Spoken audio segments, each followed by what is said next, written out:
que bâtirons dans le lendemain. Viens y voir rien que fini nous faire faire. Si nous avons dans la paix, la vie, la liberté, notre devoir sera de l'espérance promise à l'humanité, en forgeant unie dans la foi. La patrie de la fraternité,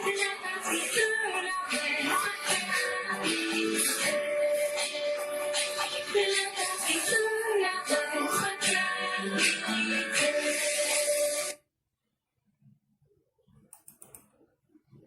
Plus vite tu comprendras les gens, moins tu souffriras.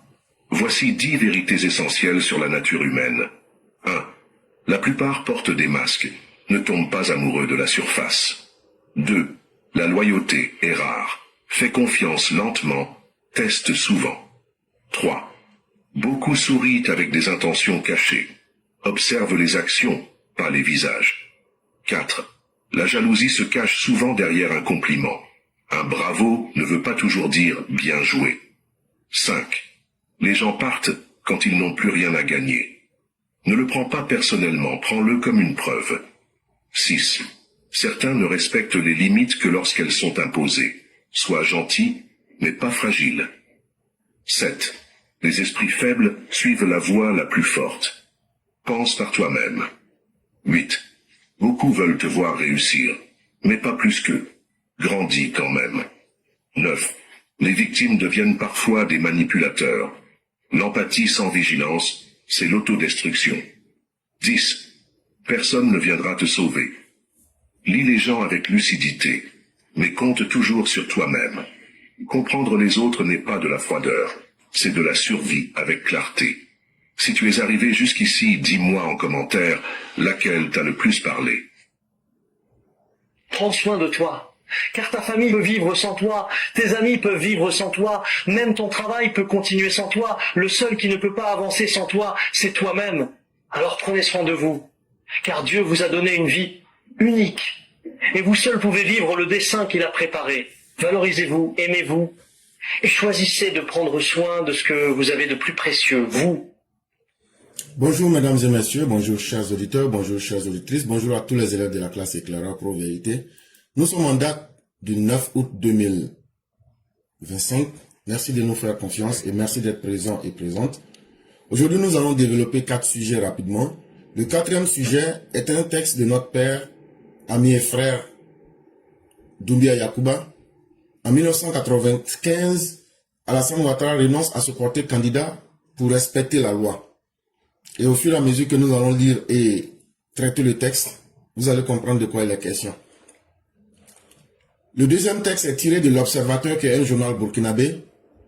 Et il y a quelque chose qui se passe, c'est que les personnes qui sont indésirables aux États-Unis, on les déporte en Afrique maintenant. L'Afrique, ce qu'on appelait le regroupement des pays de merde. Est-ce que l'Afrique n'est pas devenue le nouveau Guantanamo de l'oncle Sam? C'est la question qu'on va se poser. Le 2e sujet qui est tiré de aprnews.fr, on va vous parler de la Centrafrique et comment aujourd'hui les mercenaires de Wagner sont en train d'abuser de l'économie de ce pays qu'est la Centrafrique. Et le premier sujet, naturellement, est un sujet qui est tiré des propos de M. Bernardin Patinov. Et ici, nous allons vous parler de Nathalie Yamb. Mais avant de débuter les sujets, sachez une chose. Depuis le 5 août 2025, l'ECO, c'est-à-dire la nouvelle monnaie qui sera utilisée en Afrique de l'Ouest, ils ont fait une réunion le 5 août 2025 et le président de la commission qui s'appelle Oumar Aliou Touré, la réunion a eu lieu à Banjul. Et c'est là-bas aussi qu'il a fait cette annonce. Et il a dit clairement que l'écho là, qu'ils vont plus retarder. Parce qu'il fut un moment où on attendait à ce que chaque pays puisse remplir certaines conditions qu'on appelait les critères de convergence. Ça veut dire qu'il y avait un niveau minimum qu'il fallait atteindre avant de pouvoir rentrer dans l'euro. Il dit ils vont plus attendre ça. Il dit les pays qui sont prêts, à partir de 2027, eux vont lancer l'écho. Et ceux qui ne sont pas prêts là, le jour où ils vont être prêts là, ils vont rentrer dedans. Et donc pendant cette réunion, il a confirmé cela avec le président gambien Adama Barrow. L'écho va plus attendre. Et ce qui est intéressant, lors de cette réunion-là, le Nigeria a montré clairement que eux ne veulent pas que des pays comme le Mali et le Burkina puissent faire partie de l'écho. Le Nigeria a été clair là-dessus. Et moi, je suis très d'accord avec leur position. On voudrait bien qu'ils créent leur monnaie de l'AES pour qu'ils puissent prendre totalement leur destin en main. Et on souhaiterait aussi qu'ils quittent l'UEMOA pour pouvoir nous laisser dans ce qu'on est. Parce que nous, on a accepté, et c'est avec beaucoup de plaisir, que nous sommes les esclaves des Occidentaux. Eux, ils devraient avoir honte d'utiliser des instruments qui sont fabriqués par des Occidentaux. Et de la même manière que eux, ils sont très heureux d'être aujourd'hui devenus les jouets des colons russes en Afrique. C'est comme ça aussi que nous, on est très heureux d'être joués aussi des impérialistes occidentaux. Mais seulement que nous nous assumons. Mais eux ne s'assument pas. Et ils aiment toujours ce que le colon leur donne, le colon impérialiste occidental. Le premier sujet, c'est Nathalie Yamb. Vous vous souvenez, il y a pratiquement 2 mois, on vous avait informé ici que l'Union européenne avait pris des sanctions contre Nathalie Yamb. Et les sanctions avaient été prises contre elle parce que cette dame-là, elle est très dangereuse à cause de ses prises de position pro-russes et des activités subversives qu'elle fait. L'Union européenne a trouvé que son comportement était un comportement de déstabilisation. Et donc, qu'est-ce que l'Union européenne a fait? L'Union européenne a pris un certain nombre de lois contre Nathalie Yamb. On lui a dit, tu peux plus rentrer dans l'espace Schengen. Maintenant, ton argent qui est là-bas, là, on a gelé aussi. Ça veut dire que tu peux pas avoir accès à ça, tu peux pas utiliser. Maintenant, il n'y a pas quelqu'un qui peut être dans l'Union européenne, même pour faire transfert d'argent. Elle ne peut pas recevoir directement ou indirectement. C'est-à-dire toute personne qui envoie l'argent. On va tracer. Si on voit le nom Nathalie Yamb au début comme à la fin, ou bien à côté ou bien à gauche, en tout cas, la communauté de l'Union européenne va bloquer ça. Donc au début, quand la décision a été prise, elle est sortie, elle a fait des vidéos, elle a joué les durs. Mais depuis hier, elle-même, elle a reconnu qu'au départ, elle a sous-estimé l'impact de ces sanctions-là. Et que pour elle, c'est quelque chose qui n'allait pas avoir d'effet, puisque elle ne voyage pas beaucoup pour aller dans l'Union européenne. Et donc, elle ne s'en foutait pas mal au départ. Mais hier, elle est sortie. Dans une vidéo qu'elle a publiée sur X, ce qu'on appelle maintenant Twitter, elle dit que les sanctions-là, que ça a eu un effet dévastateur dans sa vie. Qu'elle ne pensait pas que les sanctions-là allaient créer une catastrophe dans sa vie. Et selon elle-même, ces mots, j'ai subi ces sanctions à une cadence extraordinaire. J'ai expérimenté les tentacules de l'extraterritorialité du non-droit européen.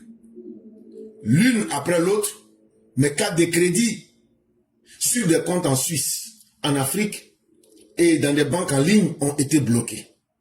Mes comptes eux-mêmes bloqués. Mes cryptos inaccessibles. Mes comptes PayPal fermés. Tout comme mes comptes Amazon, Airbnb, Deezer, eBay. Des contrats annulés. Impossible de payer mon loyer. Impossible de payer mes impôts. Impossible de payer mes assurances. Impossible de payer mes avocats. Impossible de payer mes médicaments. Impossible d'acheter un billet d'avion. Impossible d'écouter de la musique. Impossible de prendre un Uber. Impossible de passer une commande en ligne. Impossible de régler une note d'hôtel. A égrené Nathalie Yamb. Mais l'activiste révèle qu'elle ne peut pas retourner en Suisse pour gérer les urgences puisque les sanctions comprennent une interdiction de survol du territoire de l'Union européenne. Alors que la Suisse est complètement enclavée entourée par la France, l'Autriche, l'Allemagne et l'Italie. Elle dit maintenant là, elle vit les sanctions là. Elle ne peut même pas payer ses impôts. Elle ne peut pas payer ses loyers. Elle-même là, tous ses comptes ont été bloqués. Carte de crédit, compte en banque, que ce soit en Afrique, que ce soit en Suisse, que ce soit en Europe, tout a été bloqué. Mais c'est ça les bénéfices. Et quand c'est comme ça là, la Russie est très grande.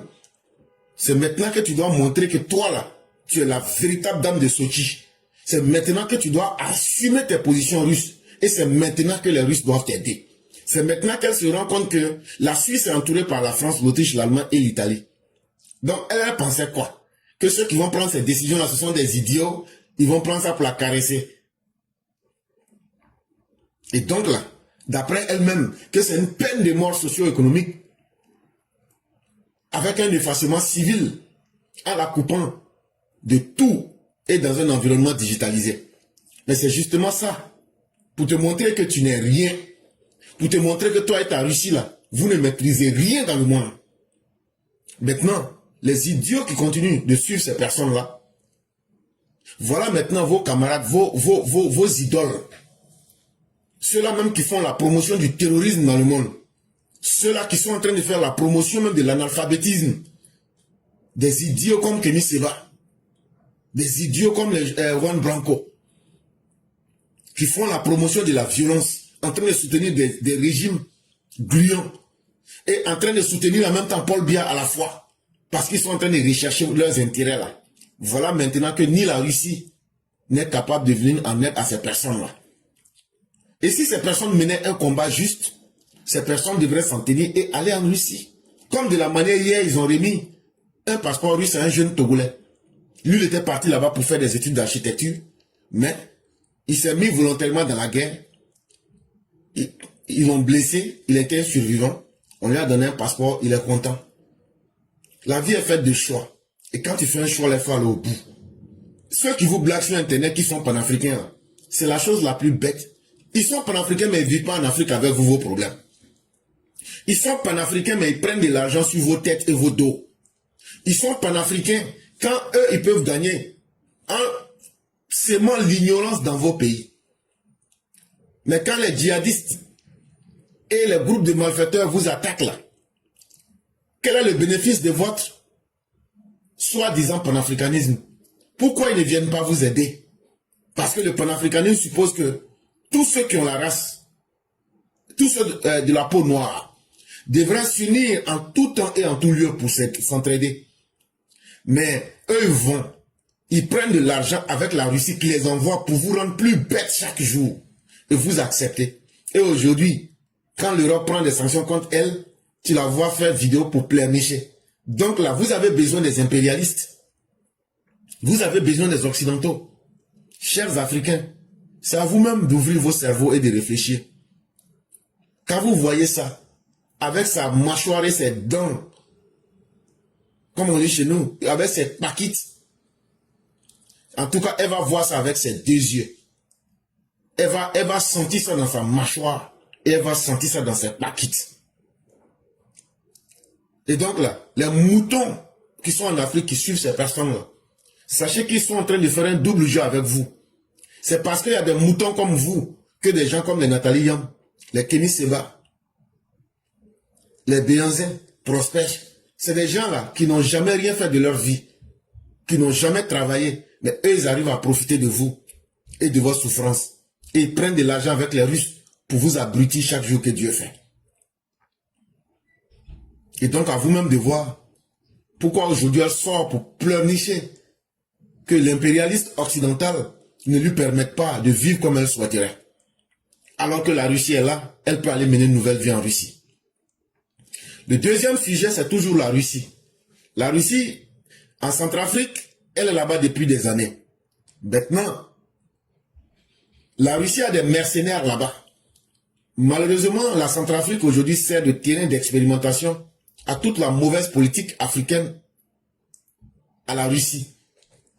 De la même manière qu'il y avait Wagner là-bas, et puis après maintenant Wagner est parti, et puis maintenant c'est les mercenaires de Africa Corps qui sont arrivés.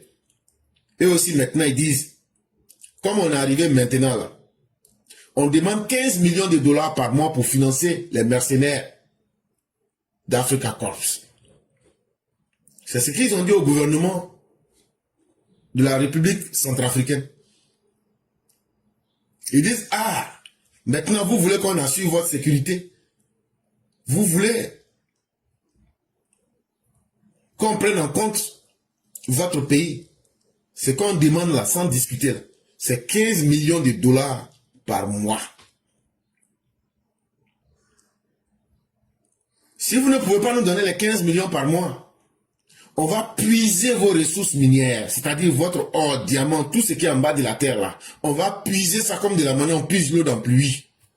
Que voilà ce qu'on vous propose aujourd'hui.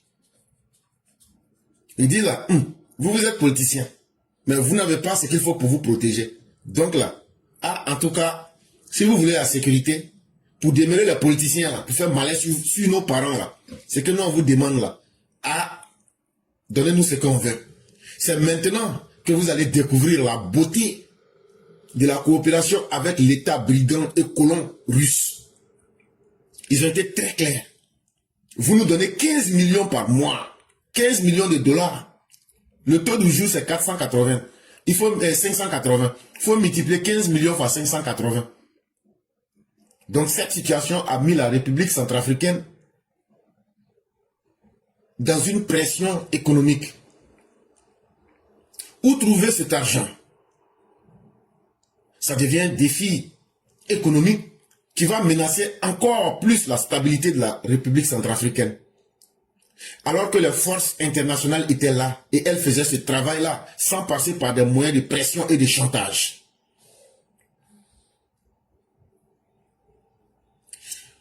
Sachez que le budget annuel même de la République centrafricaine est de 300 milliards de francs CFA. Ça veut dire 500 millions de dollars par an. Le budget du gouvernement par an de la Centrafrique, là, c'est 300 milliards de francs CFA. Quand on convertit ça en dollars, ça fait 500 millions. La Centrafrique dépend énormément de l'aide internationale. La Russie, qui est le pays modèle des soi-disant panafricains, regardez aujourd'hui, sur 500 millions de budget de l'État par an, là, eux disent, eux vont prendre 15 millions. Juste parce qu'ils sont là-bas. Parce que vous avez invité le diable chez nous. Quand je dis chez nous, nous sommes des panafricains vrais. Nous sommes de toutes les nationalités, de toutes les couleurs. Aujourd'hui, voilà un de nos pays qui va souffrir. Et les Russes font du chantage sur la République centrafricaine aujourd'hui parce qu'ils savent qu'ils les ont pris par la gorge. Mais en réalité, c'est comme ça que le colon russe va s'imposer à chacun de ces pays-là. Que ce soit la RCA ici c'est la République centrafricaine, que ce soit le Mali, le Burkina, c'est comme ça qu'ils vont prendre le contrôle direct de vos ressources naturelles lorsqu'ils vous auront mis dans un piège avec les mercenaires privés qui sont envoyés par l'État officiel de la Russie, qu'ils appellent Africa Corps. C'est dans un triangle de Karpman que vous êtes mis. Celui qui vous sauve devient votre bourreau à la fin. Parce qu'il a tout le loisir de vous dire c'est moi aujourd'hui qui suis là et vous ne pouvez pas aller ailleurs. Ce qui est pire, c'est qu'ils se permettent tout. Mais ce qu'on n'avait pas encore vu, c'est mettre un État entier sous pression de prendre l'or de la Centrafrique, l'uranium de la Centrafrique, le diamant de la Centrafrique, le fer de la Centrafrique, en échange d'une sécurité pour quelques politiciens. Et le désordre continue dans le reste du pays. Et ça sera seulement un poids. Est-ce que cela peut aller devant le FMI pour dire ah, Wagner est en train de nous menacer que si on ne leur donne pas 15 millions par mois là, ils vont nous laisser, on va s'effondrer. Voilà toute la réalité qui est en face de vous. Si j'ai lu cet article, c'est pour surtout avertir les pays comme le Burkina, le Mali, que c'est dans le même canevas que vous êtes en train de partir. Ceux que vous pensez qu'ils étaient venus pour vous sauver, c'est maintenant que vous allez voir leur vrai visage. Mais c'est aussi un conseil que je donne aux Ivoiriens. Quand je vois des gens comme les Awa Don Melo, qui sont des pions de la Russie. Voilà le destin qu'ils veulent, le destin de la RCA, que la RCA vit aujourd'hui. C'est le même destin comme des gens comme les Awa Don Melo. C'est dans ce même destin-là qu'ils veulent conduire la Côte d'Ivoire. Conduire des États voyous comme la Russie dans les différents pays africains. Ceux-là prennent le contrôle de nos pays. On nous met dans un danger, dans un gouffre sécuritaire où ils prétendent qu'ils sont venus vous sauver, mais en réalité, ils puisent vos ressources naturelles. Aujourd'hui, un soldat de Wagner, quand il meurt dans les États de l'AES, son cadavre coûte 79 millions de francs CFA. Aujourd'hui, un soldat de Wagner est 200 fois mieux payé qu'un soldat du Mali qui est payé à peine 100 000 francs CFA. Et ça devrait faire réfléchir les uns les autres. La Russie n'a jamais développé un pays. La Russie s'est rendue compte très tard qu'elle avait des caractéristiques de pays prédateurs. Et elle a ciblé des pays en profitant de leur faiblesse, en profitant de l'analphabétisme et de l'ignorance, pour aujourd'hui venir les mettre dans un dispositif militaire coûteux, pour les mettre en face des défis majeurs, pour menacer leur stabilité, mais surtout leur souveraineté. Partout où la Russie est passée, elle a menacé la souveraineté des pays, elle a menacé et mis en danger la stabilité de ces pays-là, mais surtout, elle ne s'est pas privée de tirer les ressources de ces pays avec avidité, avec excès. Et le deal est très simple. On vous donne une petite sécurité militaire contre l'exploitation de vos ressources naturelles. Parce que c'est ça, l'influence géopolitique russe en Afrique. Et donc ceux qui ont compris cela, vous aurez tout compris. Le troisième sujet concerne les États-Unis et l'Afrique. Est-ce que notre Afrique là n'est pas devenue le Guantanamo, la plus grande prison à ciel ouvert? Donald Trump qui disait que l'Afrique is full of countries that are shitholes. Il dit l'Afrique n'est plein que de pays qui sont des trous de merde. Aujourd'hui, il s'est rendu compte d'une chose. C'est que dans un trou de merde, on peut tout mettre. Et le lot indésirable des personnes qui sont en Occident et surtout en Amérique, des gens que lui-même qualifie de bandits et d'individus dangereux pour la stabilité et la santé même d'une société. Tout récemment, il a réuni quelques présidents, il leur a fait des pressions. Après le temps de passer des pressions, c'est le temps maintenant de la réalité, c'est-à-dire passons aux choses concrètes. Et donc, ils ont eu l'occasion de rencontrer certains pays comme le Rwanda. Et ils leur ont dit, voilà ce qu'on vous propose. Et le Rwanda a accepté. Le Rwanda a accueilli 250 personnes. Des personnes qu'on considère comme dangereuses aux États-Unis. Mais comme l'Afrique est un trou de merde, on commence à verser ces personnes dangereuses dans les pays qui représentent véritablement des trous de merde en Afrique. Comme quoi, si tu te vends moins cher, on va te payer aussi au prix moins cher. En tout cas, la merde ne restera pas aux États-Unis. Mais le meilleur endroit pour mettre la merde, c'est dans un trou de merde. Et c'est ça l'Afrique. Les pays du tiers-monde, les pays africains. Parce que nous-mêmes, nous ne nous respectons pas. C'est-à-dire, les problèmes des autres là, ils mettent ça sur nous. Parce que nous, on prend toujours notre soi-disant pauvreté pour en faire un drapeau. Aujourd'hui, on prend l'injustice comme un moyen de coopération entre les pays. C'est-à-dire, on prend l'injustice, c'est comme si j'ai une maladie là. Je dis, bon, comme j'ai une maladie, c'est un exemple que je prends. Comme j'ai le cancer là, faut venir là, on va transférer ma maladie sur toi. C'est-à-dire, chacun cherche aujourd'hui comment régler ses problèmes. Et on prend l'injustice aujourd'hui pour traiter un problème. Si l'Afrique est un trou de merde, non seulement les Africains eux-mêmes sont des merdeux, mais c'est parce que aussi, une certaine partie du monde aussi ne permet pas aussi aux Africains de quitter dans cet état de trou de merde. Est-ce qu'en envoyant ces 250 personnes au Rwanda, ce n'est pas de la merde qu'on veut créer là-bas pour augmenter la profondeur des trous de merde. Mais là où la moralité manque, c'est le désordre qui va régner. Et Paul Kagame a accepté. Et pourquoi il a accepté? Il a accepté parce que lui-même n'est pas doté de bonne moralité. Des gens qui aux États-Unis sont qualifiés d'avoir commis des meurtres, des viols d'enfants, des crimes atroces. Quand on va commencer à les recevoir sur notre terre africaine, c'est comme si on était dans une prison. L'Afrique devenait une zone de non-droit pour accueillir toute la racaille du monde. Et avec ça, on voudrait qu'il y ait la paix en Afrique. On voudrait qu'il y ait la paix au Rwanda. On voudrait qu'il y ait la paix au Sud-Soudan. On voudrait qu'il y ait la paix à Iswanti. Et tous ces États que je viens de vous citer ont déjà conclu des deals avec la Maison Blanche pour recevoir ces dangereux expulsés, originaires souvent du Vietnam, du Cuba, du Yémen, de la Jamaïque, du Laos et des pays qu'on ne connaît même pas de nom. On va les accueillir aujourd'hui. Et ça, je vous pose la question. À quoi faut-il s'attendre? Ces personnes-là, dès qu'elles mettront les pieds en Afrique, elles vont devenir des saints. Est-ce que les pays qui les accueillent veulent les utiliser comme des mercenaires?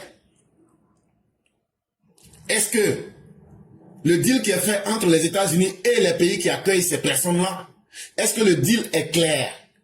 Est-ce que Salva Kiir nous a informés? Est-ce que le roi Mswati III nous a informés? Est-ce que Paul Kagame nous a dit ce qu'on lui donne en contrepartie?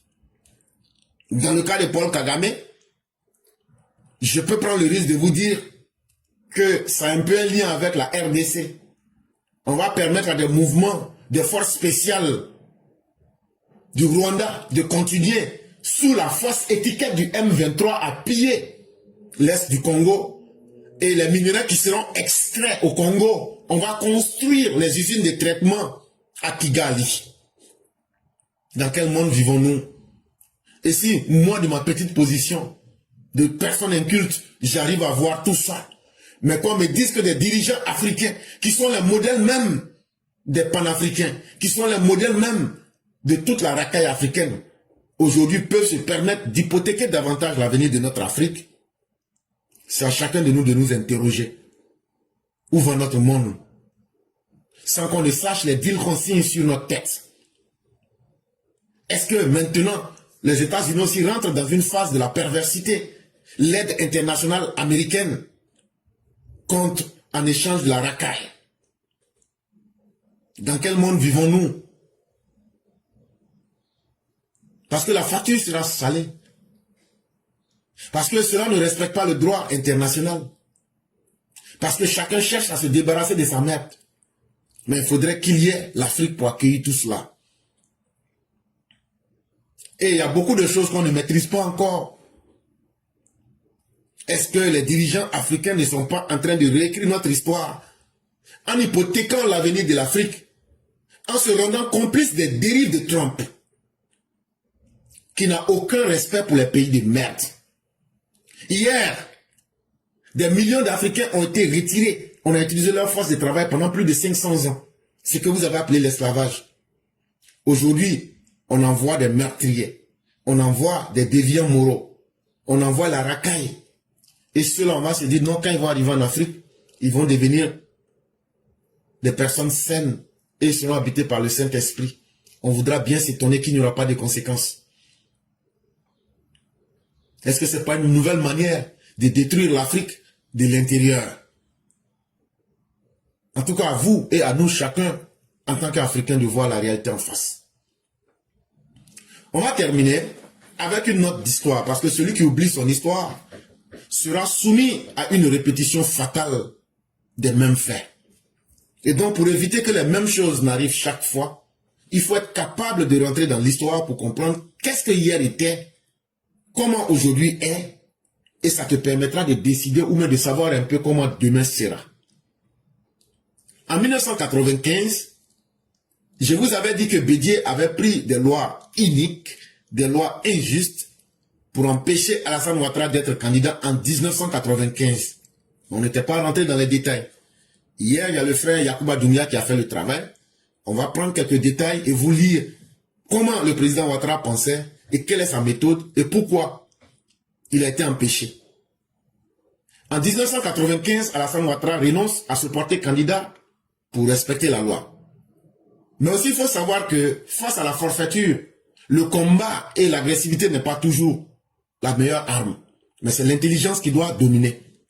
Et donc, dans le journal numéro 1312 du 28 septembre 1995, et ce journal-là était disponible du 4 octobre 1995, la 35e année de Jeune Afrique, il y a eu une interview entre Alassane Ouattara et un journaliste de Jeune Afrique.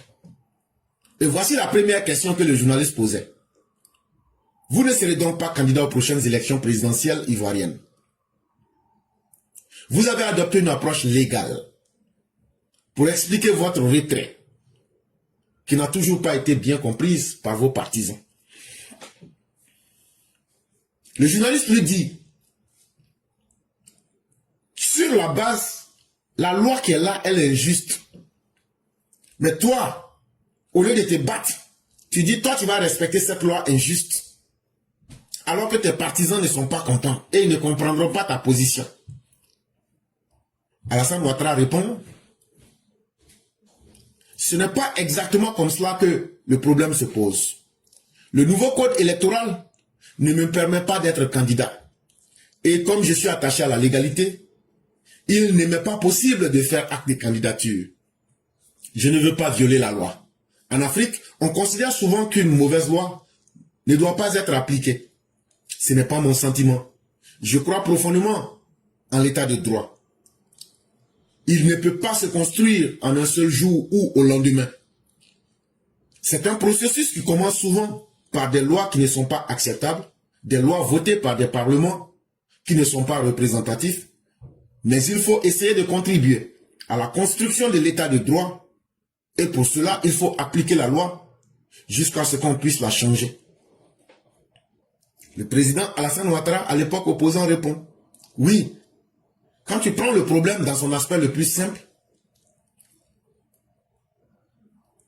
la loi électorale qui a été votée, elle est injuste. Elle est injuste. Mais à partir du moment où on a voté ça comme une loi, ça rentre dans la légalité de notre pays. Moi, Alassane Ouattara, je ne veux pas laisser derrière moi l'histoire de quelqu'un qui a violé les lois de son pays. Il dit oui, oui. De la même manière qu'on aime dire que nos pays africains sont des États jeunes, un enfant qui est petit là, avant de marcher là, il doit tomber, il doit faire des erreurs. Il dit oui, oui, c'est comme ça que l'Afrique aussi est. Comme on est des États jeunes, souvent il y aura des mauvaises lois qui seront prises. Mais il faut les appliquer, tirer les leçons et les conséquences, et puis après grandir de ces lois pour pouvoir construire un jour, un lendemain meilleur pour nos États. Il dit, mais si tout le monde doit contester toutes les lois, qu'elles soient justes ou injustes, alors que ces lois ont été votées par des parlements qui représentent le peuple, il dit, si chacun doit regarder ses intérêts particuliers pour combattre les lois, il dit, ce n'est pas la meilleure manière qui va nous permettre de construire nos pays. Mais il dit plutôt, pour construire et aider la construction de nos pays, c'est sur la base du droit. Et ce qui est le droit là, c'est ce qui a été voté. Que ce soit juste ou injuste, il faut l'appliquer. Jusqu'à ce qu'un jour, on arrive à comprendre que voilà les limites de cette loi-là et on les change. La deuxième question que le journaliste lui pose. Certains de vos proches pensent que vous auriez dû quand même faire acte de candidature. Quitte à constater que cette candidature n'est pas recevable. Ah mais, toi-même Alassane Ouattara, il y a certains de tes collaborateurs qui disent que malgré que la loi là, elle est contre toi, que tu pouvais fermer les yeux, aller déposer ta candidature, ils n'ont qu'à rejeter. Qu'est-ce que tu en penses? Cela aurait supposé, comme je vous l'ai dit, de m'opposer à la loi. Pour un ancien premier ministre, pour quelqu'un qui a assuré l'intérim du chef de l'État, pour quelqu'un qui a fait voter des lois par ce même Parlement, ce n'est pas décent. Et puis, une telle attitude dans un contexte où les passions politiques sont vives peut déboucher sur de sérieux désordres. Je ne veux pas de cela pour mon pays. Et oui, oui, oui, il y a les comportements humains, il y a les sentiments humains, il y a les affects. il y a le pathos, ce qui vous contrôle, ce qui vous domine. C'est ce qu'on appelle les sentiments humains. Il dit oui.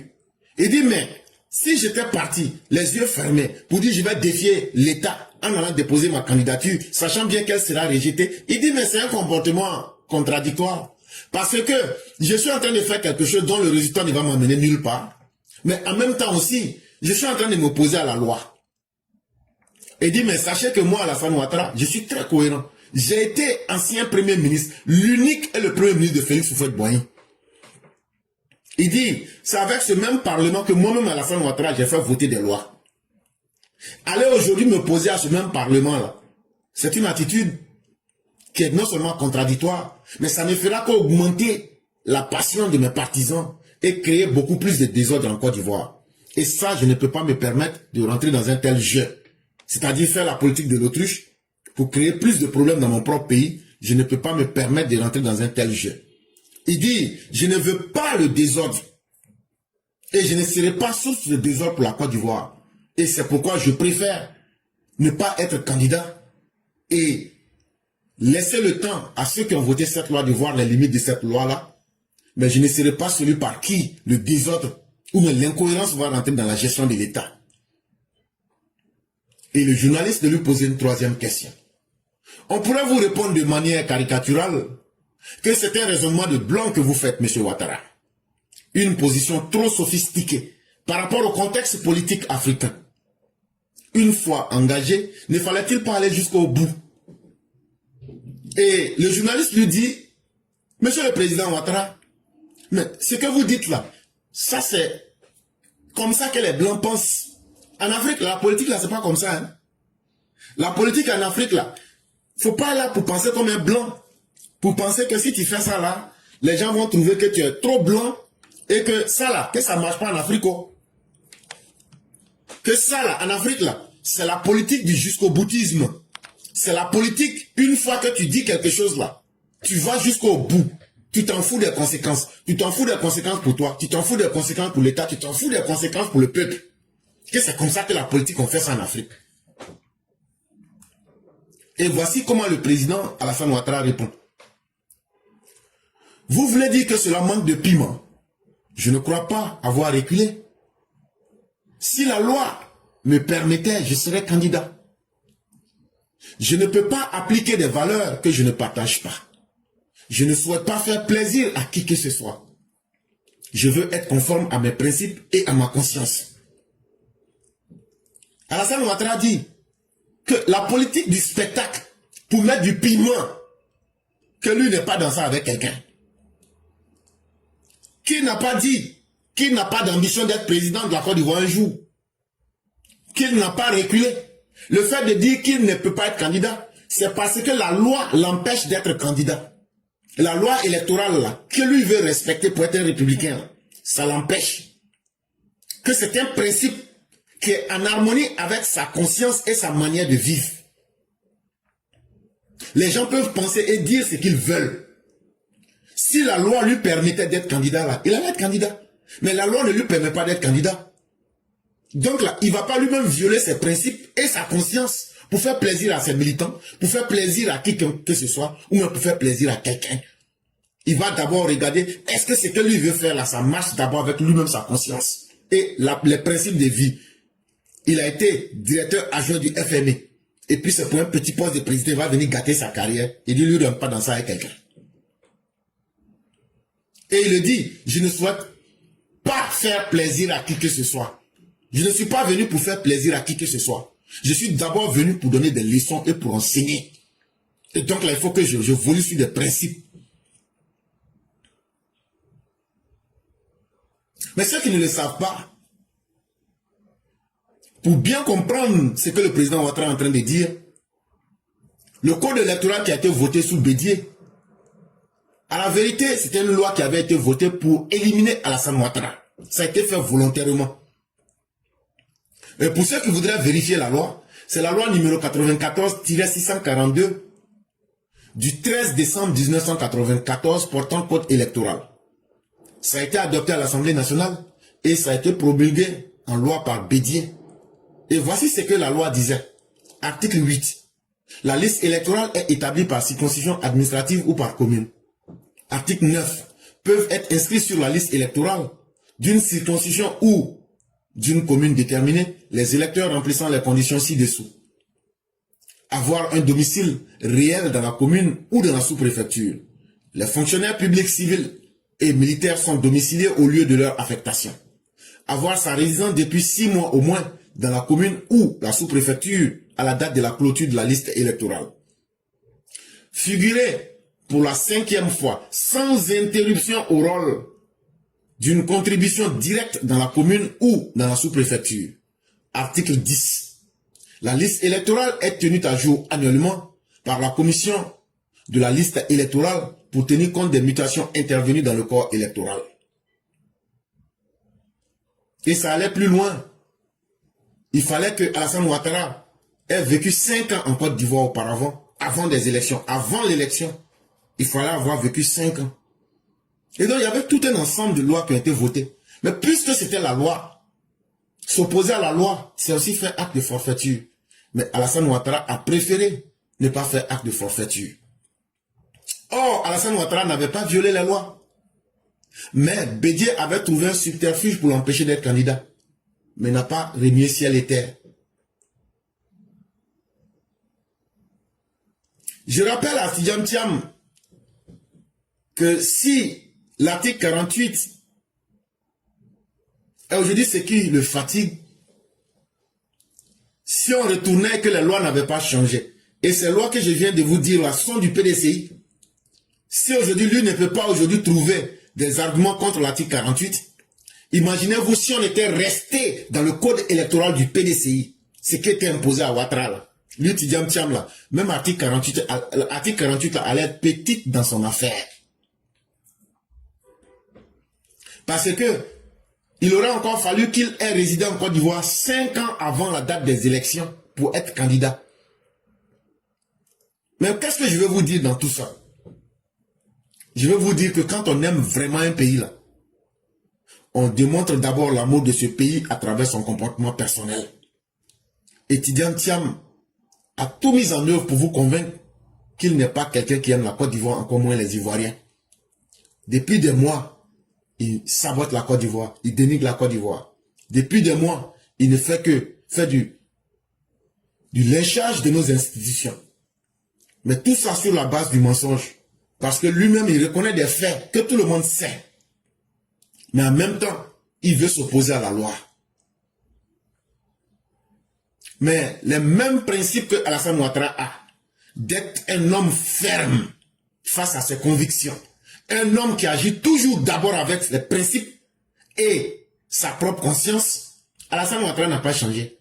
Si Alassane Ouattara peut faire violence sur lui-même pour s'empêcher d'être candidat en respectant la loi, c'est que Alassane Ouattara peut aussi faire violence sur lui-même pour que les lois soient respectées quand il est président de la République de Côte d'Ivoire. Et ça, vous allez l'apprendre à vos dépens. Et ça va s'imposer à tous ceux qui pensent qu'ils font de la politique. Mais que faire de la politique, c'est agir dans le vide et agir selon ce qui peut les arranger. En tout cas, ils vont vite faire de comprendre qu'ils sont tombés à la mauvaise époque. Parce que Alassane Ouattara n'est pas quelqu'un qui va faire du marchandage ou bien de l'à peu près pour faire plaisir à qui que ce soit. Quelqu'un même qui se refuse de se faire plaisir à lui-même. Est-ce que cette personne-là peut faire plaisir à quelqu'un d'autre? Parce que tant que tu ne connais pas la manière de penser de quelqu'un, tant que tu ne connais pas la psychologie de quelqu'un, tu peux te tromper sur la personne. Mais cette histoire que je vous donne, aujourd'hui là, si Alassane Ouattara lui-même, il a pu s'empêcher de se faire plaisir parce qu'il a des principes et il a sa conscience qu'il prend pour premier maître, ce n'est pas à des voyous en contradiction avec les lois qu'il va faire plaisir. Et donc, ils peuvent menacer, ils peuvent dire tout ce qu'il y a. Et c'est ce que je vous ai toujours dit. Mais, même s'il doit y avoir une guerre civile qui va brûler la Côte d'Ivoire, en retenant dans l'histoire qu'on voulait faire respecter les lois, et que c'est ceux qui ne voulaient pas qu'on respecte les lois qui ont mis le feu au pays, et que l'histoire a retenu que c'est nous qui voulions défendre les règles de notre pays. Et ça, là, ça va s'imposer à tous. Parce que personne n'est un demi-citoyen. Et il n'y a pas un citoyen qui est mieux que son ami. Mesdames et messieurs, nous avons terminé. Il nous reste 20 minutes. Pour tous ceux qui voudraient prendre la parole, on va vous demander de vous signaler rapidement. Et comme on vous le dit, le travail, nous appelons. On ne peut pas se permettre d'être généreux en temps quand cela n'est pas possible. Donc, il est 3.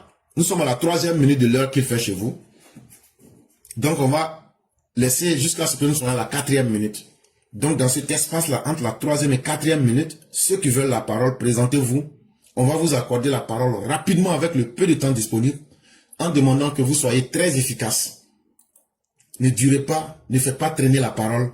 Ça n'a pas d'importance. Surtout déjà que quand on signale qu'on n'a pas le temps, dites-vous que je vais finir pour moi vite, pour que ceux qui vont venir derrière moi aussi puissent parler aussi. Pensons aux autres aussi. Et soyons efficaces. J'ai déjà 2 personnes. Dès qu'on atteint la 4e minute, tous ceux qui vont, dès qu'il est 4, n'essayez plus d'appeler, ne faites plus de demandes, on ne va plus vous prendre. Parce que le temps, il est coincé à mon niveau. Et donc, dès qu'on atteint la 4e minute, tous ceux qui vont faire des demandes, dès que vous voyez qu'il est, l'heure qui fait chez vous là, c'est la 4e minute là, je vais effacer. Et donc, on aura 3 personnes, on ne prendra plus personne. Et donc, on aura le concurrent, on aura notre frère et on aura Mère Djeneba. C'est avec elle que nous allons commencer. Et on ne pourra plus prendre quelqu'un. Et donc, on va laisser 5 minutes à chacun pour qu'ils puissent faire leur présentation. Et on va évoluer le plus rapidement possible. Et donc, merci à chacun. On va laisser 5 minutes.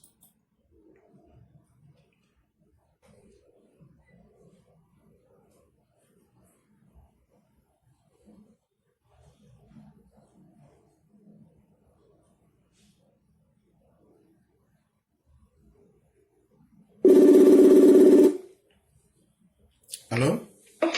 Oui, bonjour, chère mère. Comment allez-vous? Bonjour Éclairé, je vais bien et vous? Dieu merci, tout va très bien. Donc, on vous laisse vos 5 minutes. D'accord, merci beaucoup Éclairé. Bonjour à tous, bonsoir à tous. J'espère que vous allez tous bien. Bon week-end à vous tous. Je vous laisse tout simplement dire que les Ivoiriens, surtout les opposants, vous êtes des personnes en fait malhonnêtes. Vous prenez ce qui est bon pour vous. Et ce qui n'est pas bon pour vous, vous trouvez que cela est mal. Vous accusez tous le président Ouattara d'être un homme qui réfléchit, qui fonctionne comme les Blancs.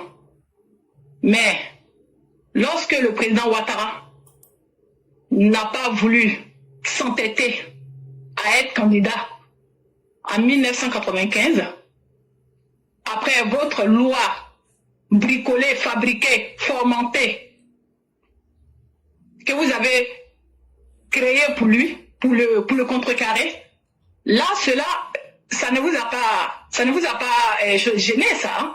Là, vous n'avez pas dit, ah, pourquoi il fait ça? Pourquoi il réfléchit comme des Blancs? Il aurait dû s'entêter. Vous n'avez pas dit ça pour ça, et en ce moment-là.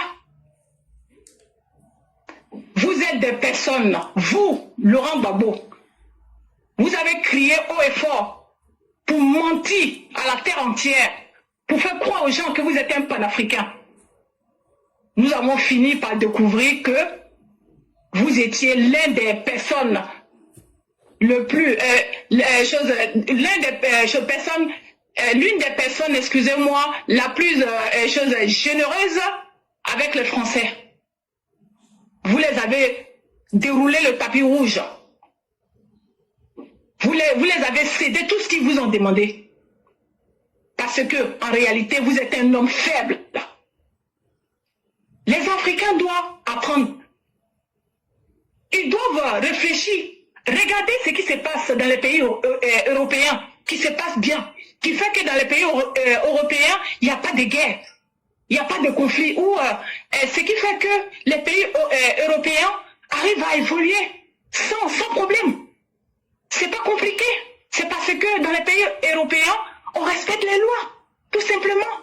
Et c'est ce que le président Ouattara a fait en 1995. Et cela a évité qu'il y ait des morts. Si nous ne faisons pas attention en tant qu'Ivoiriens africains, si nous ne regardons pas cela, si nous continuons à s'entêter comme ceux qui font, une personne comme Tidjane Thiam, qui vient, qui fait il reste avec la nationalité française délibérément en sachant très bien que pour être candidat à l'élection présidentielle de Côte d'Ivoire, il faut être entièrement ivoirien. Il a traîné le temps parce que ce monsieur n'a aucun respect pour les lois, surtout les lois africaines. Il s'est dit que en fait, chez nous, il n'y a pas de loi. Et un homme comme Laurent Gbagbo, un voleur, un brigand, un cambrioleur, qui a été recalé à cause de ses problèmes avec la loi. C'est cette personne-là s'entête encore à vouloir être candidat à l'élection présidentielle. Si nous n'arrêtons pas cela, si nous continuons à avancer comme ça, sachons que nous n'allons jamais, au grand jamais, atteindre les pays européens. Donc, c'est bien beau de dire que nous voulons rester des panafricains, nous voulons rester des Africains, mais ce qui est bon chez les autres là, faisons semblant de tricher ça aussi. Et lorsque on a affaire à une personne qui ment, qui prend l'argent du pays pour donner, pour enrichir les pays européens, comme Laurent Gbagbo, qui fait semblant, qui déteste les Français, franchement, je vous dirais faites attention, oui, je vous dirais faites attention, et voilà, méfiez-vous de ces gens de personnes-là, ne mettez pas votre vie en danger. Voilà ce que je voulais dire, je m'arrête là, bonne soirée à tout le monde, et à bientôt. Merci beaucoup, week-end. Merci infiniment de ce que vous avez dit, et on espère bien que les uns et les autres vont pouvoir comprendre la réalité. Dans la vie, tout ce qui va arriver, ce n'est pas forcément ce qui nous arrange. Il faut aussi penser à l'avenir et surtout aux conséquences de nos actes vis-à-vis aussi des autres personnes. Et vraiment, merci beaucoup. On va vous souhaiter un excellent week-end avec la grâce de Dieu. Merci, au revoir. Je vous en prie.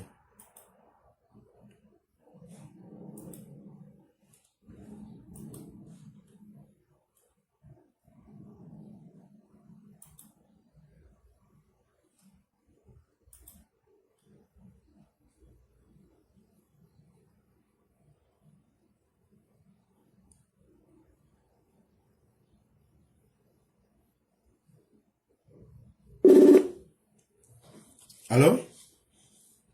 Oui, bonjour mon frère. Bonjour cher frère, comment allez-vous? Oui, ça va bien vous? Dieu merci, tout va très bien.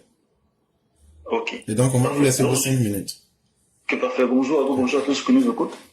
Je vais juste faire un petit témoignage, là, si vous allez comprendre qu'est-ce que je dis par là, en juste quelques secondes. Vous savez, quand on était au RDR dans le passé, dans l'opposition, là, un jour je suis sorti, on est sorti pour marcher, et en marchant là, on a un de nos amis, il s'appelle Ousmane, je me rappelle comme si c'était hier. Il était avec nous, dans notre marche là. Un coup, on l'a vu tomber par terre. Quand il est tombé par terre là, dans la marche là, on regarde, il avait reçu une balle en pleine tête. Notre ami là. C'était juste une simple marche. Hein. On n'a pas dit qu'on veut faire des bêtises, juste une simple marche. L'ami a reçu une balle dans la tête. On a dû prendre les retours des Bélas là pour l'envoyer à l'hôpital, mais c'était déjà trop tard pour lui. Mais pour dire que quoi? Pour dire que notre opposition ivoirienne actuellement là, qui marche, les opposants chocos, ce sont les opposants chocos, ils ont le luxe même de marcher, et puis il n'y a rien qu'on va les faire. Et vous, vos opposants, nous avant on voulait marcher simplement là, vous nous avez massacrés. Mais vous aujourd'hui là, on vous dit de marcher. Jusqu'à il y a la police même pour vous sécuriser. On ne peut pas dire merci au président. Au moins, on vous laisse marcher tranquillement. On vous laisse faire vos meetings tranquillement. Mais vous, dans votre temps là, vous ne nous laissez même pas marcher un tout petit peu. Donc, soyez reconnaissants. Reconnaissez la bonté de ce pouvoir qui est en place, qui vous laisse marcher tranquillement, et puis on ne vous dérange pas. L'AES que vous soutenez là, l'AES que vous prenez comme exemple là-bas, est-ce que l'opposant peut parler? Est-ce que l'opposant peut faire meeting? Est-ce que l'opposant peut faire marche dans l'AES? Mais vous êtes en Côte d'Ivoire, vous marchez, vous faites vos meetings, vous êtes tranquille. Dites merci au président. Dites merci à l'État de Côte d'Ivoire. Parce qu'on vous laisse faire vos manifestations tranquilles, ce qui n'a pas été le cas quand on était dans l'opposition. Je termine avec quoi? Vous les gens de l'AES là, quand on vous dit que les terroristes vont vous surprendre dans vos capitales, là, vous pensez qu'on s'amuse. Voici la Russie. La Russie dit que les gens n'ont pas parti vous aider, que parce que ça ne va pas. À chaque fois, vous mentez à vos populations que ça va bien. 70% de récupération, 80% de récupération, 90% de récupération. Mais la Russie dit que vous avez besoin d'aide, que la communauté internationale doit vous aider. Donc là, ceux qui sont dans l'AES là, voici la vérité qui est là. Donc si vous voulez vous lever, levez-vous. Si vous voulez laisser aussi à vous faire embobiner par vos pouvoirs, c'est votre problème. Les gens vont vous surprendre dans vos capitales là-bas. C'est tout pour moi, grand frère. Merci. Merci beaucoup, cher frère. Merci encore de ce que vous venez de dire. C'est les opposants là qui avaient dit que le 6 allait devenir 9, le 9 allait devenir 6. Ils ont fini de marcher là, ça allait où maintenant? Ils ont fini de marcher à Yopougon. Est-ce que ça a mis le nom de leur patron là sur la liste électorale? Vous allez marcher. Ok. Excusez-moi. Ok. Non, désolé. C'était pour répondre à votre question. Désolé. Ok. Donc vous allez marcher 1000 fois. 1200 fois, on va pas mettre leur nom. 1200 fois, on va pas les amnistier. 1500 fois, ça ne va rien changer. La meilleure arme là, c'est souvent le silence. La meilleure arme là, c'est souvent le silence. Et aujourd'hui, vous avez vu tout ce que vous-même vous avez dit et tout ce que vous aviez fait là, c'est parti où? On va marcher, quand on va marcher, Ouattara va tomber. Bon, Ouattara a son pouvoir et Popo Dipo là-bas. Vous avez fini de faire votre spectacle là. Vous êtes rentré chez vous, qu'est-ce qui a changé? C'est là que vous allez savoir que ce pays-là, quand on vous dit qu'on est en train de le transformer de l'intérieur pour venir à l'extérieur, là. Et c'est ça le plus grand et le changement le plus efficace. On ne parle pas beaucoup, mais on pose des actes concrets. Le jour qu'on va marcher là, Draman là, il va avoir peur pour quitter le pouvoir. Bon, la marche même là, c'est sous les conditions. C'est les conditions qu'on vous a imposées pour marcher là. Vous êtes obligé d'accepter. Et ça allait nulle part. Et ça sera toujours comme ça. On va vous forcer à prendre conscience que le monde a changé. Et chers frères, c'est tellement bon de leur rappeler le passé. Parce que voici comment Gbagbo réprimait les marches à travers l'histoire de la Côte d'Ivoire. Des militants du RDR aux forces de police et à des civils soutenant le pouvoir. Les proches d'Alassane Ouattara voulaient protester contre la nouvelle éviction de leur leader aux élections législatives cette fois. Ces troubles feront 16 morts selon les autorités, 30 selon le RDR. Les élections législatives auront bien lieu dans un calme relatif. 29 circonscriptions du Nord n'ont pas pu voter. N'ont pas tiré. C'était pour intimider les gens, pour qu'ils restent chez eux, pour qu'ils ne sortent pas. Une ville quadrillée par les forces de l'ordre et ces hélicoptères d'attaque Mi-24 non loin du palais présidentiel, déclarés zone interdite. Abidjan en état de siège ce matin. Dans les quartiers, toute velléité de regroupement est tuée dans l'œuf. La manifestation que les deux principaux partis d'opposition ont finalement décidé de maintenir reste interdite. Les forces de l'ordre appliqueront fermement ces consignes à l'aide de gaz lacrymogène ou à balles réelles. Il y a des morts, c'est sûr. Les correspondants français que nous sommes ont été menacés et sommés par les militaires de rester chez eux. Les radios étrangères, RFI, BBC, ont été coupées à la mi-journée. Apparemment, le régime de Laurent Gbagbo a décidé de mater l'opposition sans témoin. Les officiers sont là. Laissez-moi, il tombe aussi.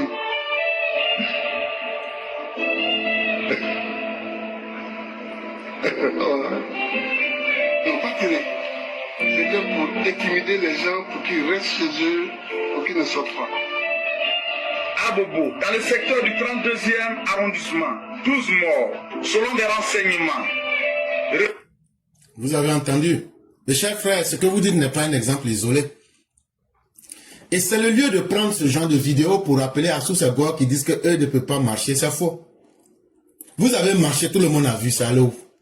Mais à votre époque, c'est ce que vous faisiez là, que vous voulez aujourd'hui accuser les autres d'eux. Gbagbo même qui dit oui, on fait sortir le matériel pour les mater, pour les intimider, pour faire ceci, les hélicos sont là. Et donc voici la nette différence qu'il y a là. Vous ne pouvez pas avoir plus de droits quand vous-même vous avez empêché les autres d'avoir des droits. Mais on laisse tout ça.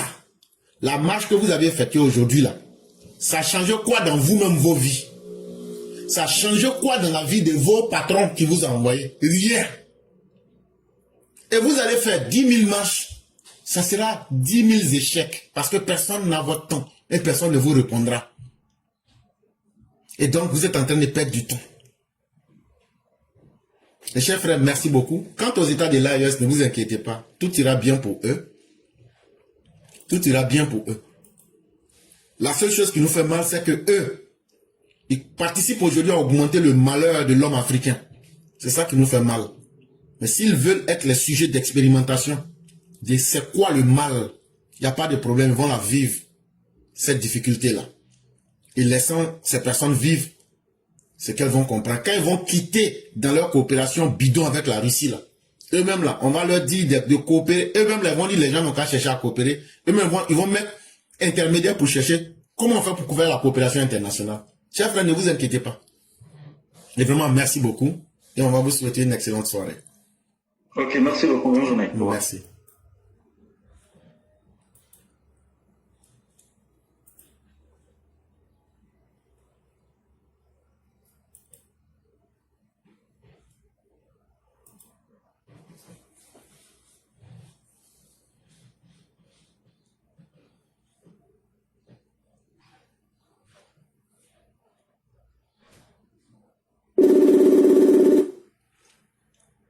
Alors, Bonjour, chère mère, comment allez-vous? bonjour professeur 5 étoiles, comment vas-tu? Je vais bien toi. Dieu merci, tout va très bien. Et la famille? Alhamdulillah. Ok, Dieu merci. Donc, on va vous laisser passer 5 minutes. Merci beaucoup, merci de m'avoir donné la parole, puisque pour moi arriver en retard. Merci beaucoup. Bonjour à tous les EPV, bonjour à tous ceux qui nous suivent. On va dire encore merci à Dieu pour la séance d'aujourd'hui. Aujourd'hui, le 9 août, où toute opposition de Ronde s'est levée pour faire une marche. Eh oui, professeur éclaireur l'a si bien dit. En notre temps, ils peuvent marcher. À leur temps, nous, on jassait nos parents, on jassait nos femmes, nos hommes, nos filles, nos frères. Oui, là, c'est le président Ado qui permet des marches. Sinon, avant temps, on a su ce qui s'est passé. Et moi, je vous demande l'opposition. Quand vous dites respect des lois, là, c'est de quelles lois vous parlez? Vos lois ou bien les lois du pays? Parce que franchement, vous êtes confus. Vous ne savez pas ce qu'on appelle le respect des lois. Et comme le professeur vient de le dire, vous aviez marché, ça ne va ni amnistier vos leaders, ça ne va ni les emmener sur la liste électorale. Ce qui est sûr, les Ivoiriens sont silencieux et vous regardez. Inch'Allah, en octobre 2025, on va aller certifier le mandat de notre très cher papa. Si vous voulez, dites 20e mandat, nous, ça n'y a 4e mandat, bien. Voilà, je m'arrête là d'éclairer que Dieu protège Papa Ado, tous ceux qui l'entourent, que Dieu protège tous nos forces de l'ordre, ainsi que tous ceux qui entourent Papa Ado avec le vrai cœur. Merci à vous, Dieu a sa main sur la Côte d'Ivoire. Je m'arrête là, professeur, et bon samedi, bon week-end à tous. Merci. Merci infiniment, chère mère. Merci encore de cette belle efficacité. Et merci surtout, comme dit le grand maître Maurice Koudou, de rappeler à cette opposition de jouisseurs compulsifs, de danseurs, et surtout d'individus égarés en société. Je pensais qu'ils vont pouvoir imposer leur inefficacité à la société pour devenir des modèles. Non, ce temps-là est déjà passé. Ce temps-là est passé parce que la Côte d'Ivoire aujourd'hui est en train d'aller vers les hauteurs. Et nous n'allons pas nous mettre à leur niveau. Ça, il faut qu'ils en soient conscients. À leur époque ici, on a vu ce que les Simone ont dit. Simone Yves Gbagbo a trouvé que le viol était la meilleure méthode pour imposer les moyens de l'État. On les a vus ici utiliser toutes les méthodes les plus archaïques pour soumettre les gens à l'injustice. Simone Gbagbo est allé jusqu'à même à célébrer le viol comme une méthode pour empêcher les gens de marcher dans ce pays. La Côte d'Ivoire vient véritablement et vraiment de loin. Et il faudrait que les Ivoiriens s'en souviennent. Quand elle a dit que, parce que les gens n'étaient pas d'accord que les manifestants puissent marcher, et que c'était totalement normal qu'on puisse faire violer ces femmes. C'est des vidéos qui circulent que vous pouvez trouver à n'importe quel endroit. On a connu ces époques-là. C'est assez triste. Ça fait mal. On sait aussi ce que les escadrons de la mort de Laurent Gbagbo ont fait. et sous le régime de Laurent Gbagbo tout le mal qu'ils ont fait. C'est important qu'on puisse vous rappeler souvent ces faits-là pour que vous sachiez qu'on vient de loin. Comment présentez-vous et dites en quoi vous êtes une victime de la crise post-électorale? Je m'appelle Baba Makourako. Je suis une victime de la crise post-électorale. C'est là. Bon, moi, on m'a envoyé à l'école de police où j'ai été torturé, violé. Et j'ai perdu. Bon, grâce aux tortures, bon, j'étais en début de grossesse, la grossesse a passé. Et j'ai été tellement frappé que je suis tombé évanoui.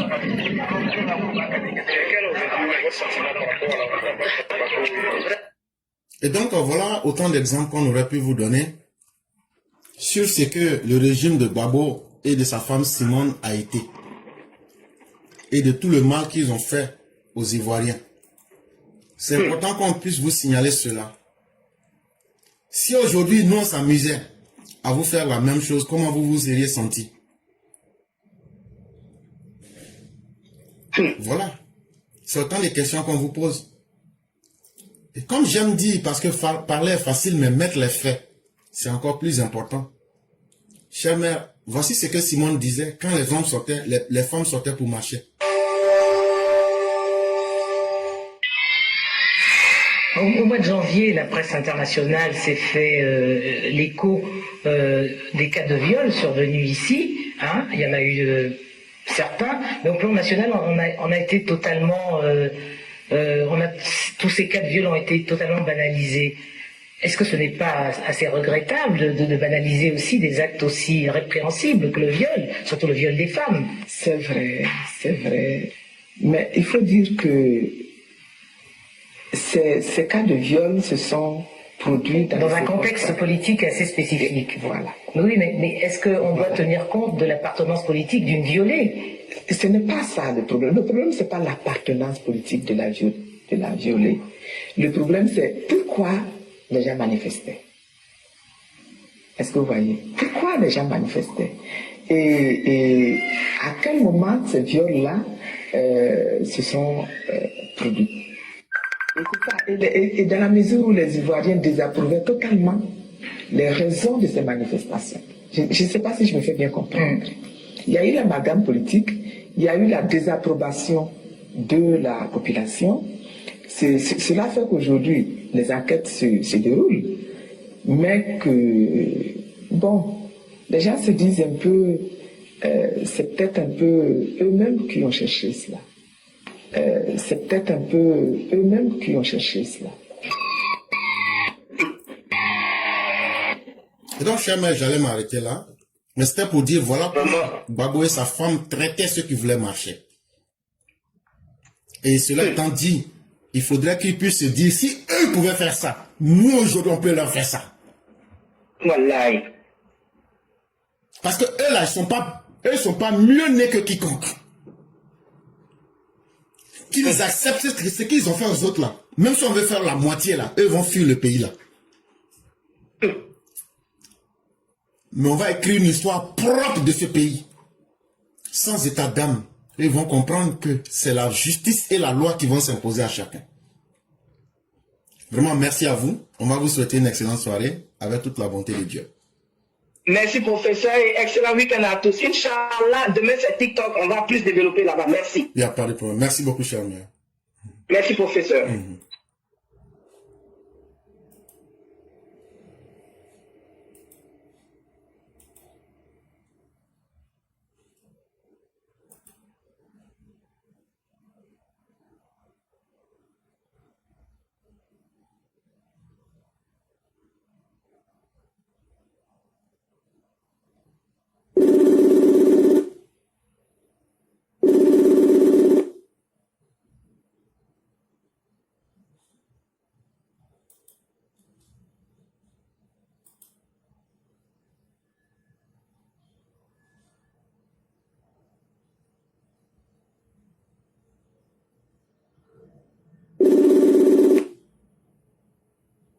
Alors?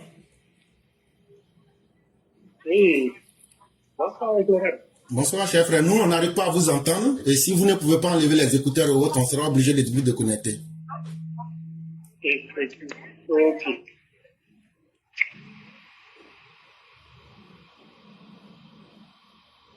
Allô? Allô? Monsieur, est-ce que vous êtes là? Ok, certainement qu'il n'est pas intéressé. Et donc, on va passer à la toute dernière personne.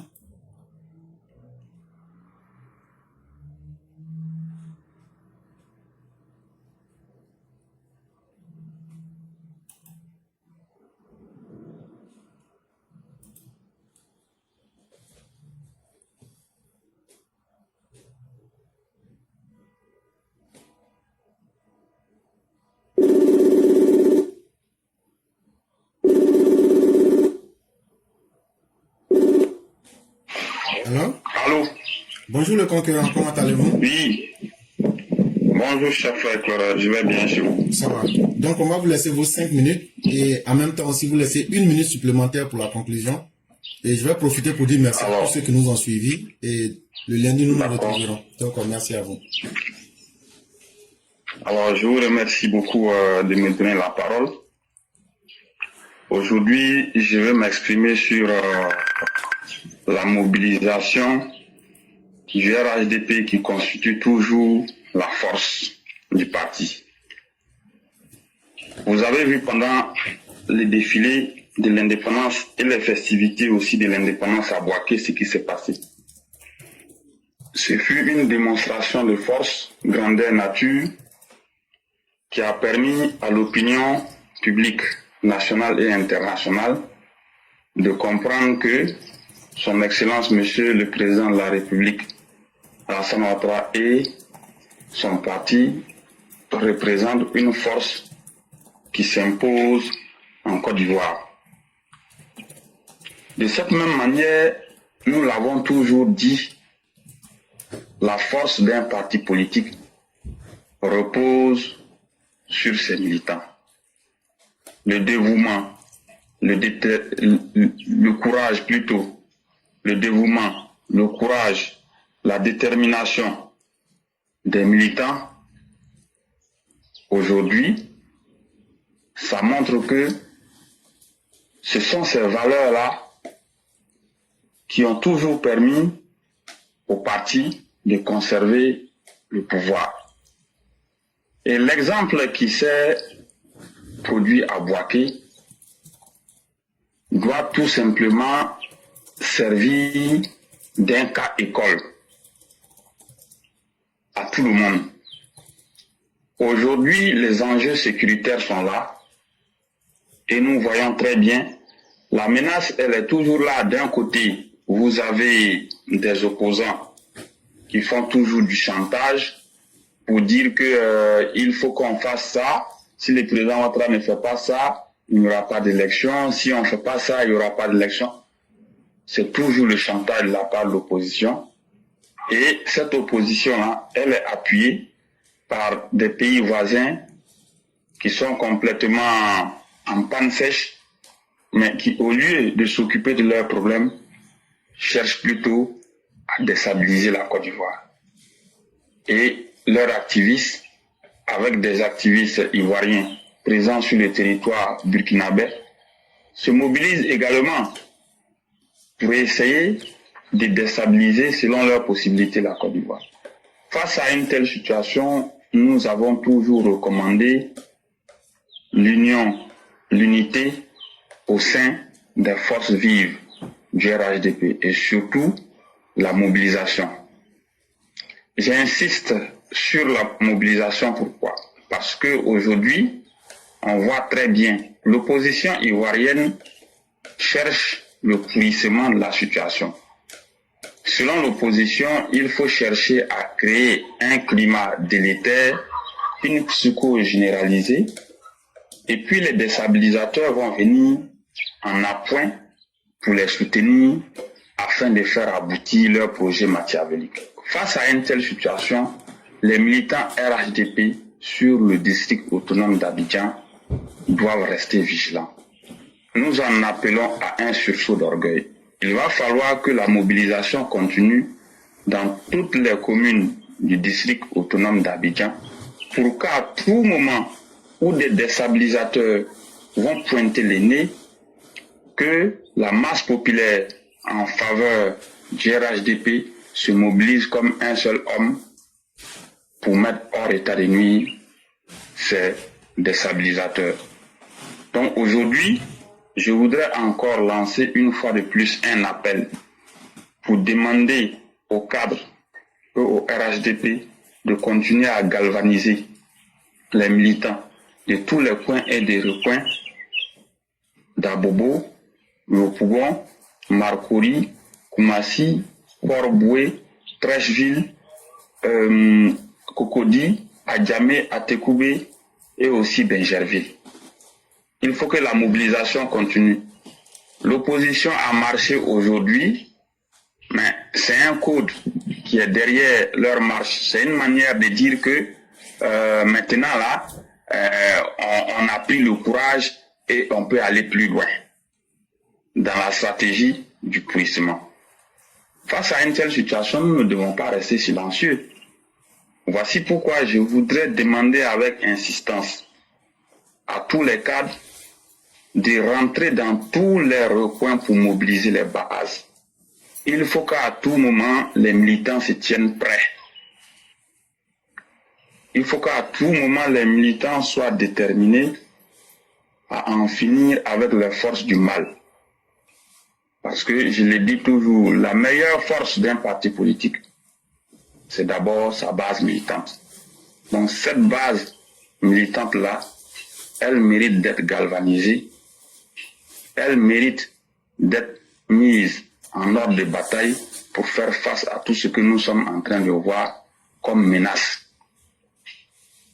Les Gor et l'opposition ivoirienne ne comprennent que le rapport de force.